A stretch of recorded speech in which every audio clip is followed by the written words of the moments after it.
Another Republican presidential candidate enters the field today. It's really the last of the big names to officially get in. It's Governor Scott Walker of Wisconsin. It's a good time to step back and take stock of Scott Walker's assets and liabilities, and a handful of each is important, it seems to me, going in.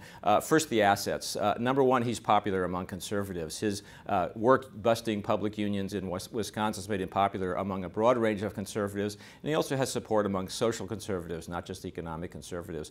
Secondly, he's got strength in Iowa, a nearby state. He's got roots in Iowa.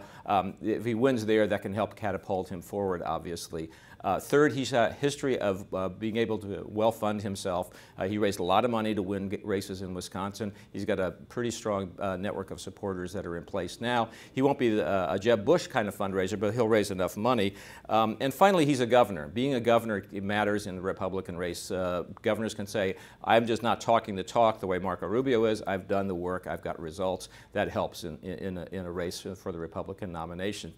On the other side, the liabilities. Well, one is that Iowa thing is not as big a strength as it might seem. The last two winners of the Iowa caucuses, Mike Huckabee and Rick Santorum, did not go on to win the Republican nomination. So there's some question about how valuable that really is in the long run.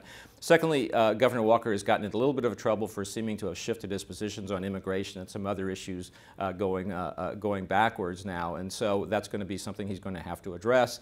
Third, he's more or less a professional politician, spent most of his life as a professional politician, doesn't have a college degree.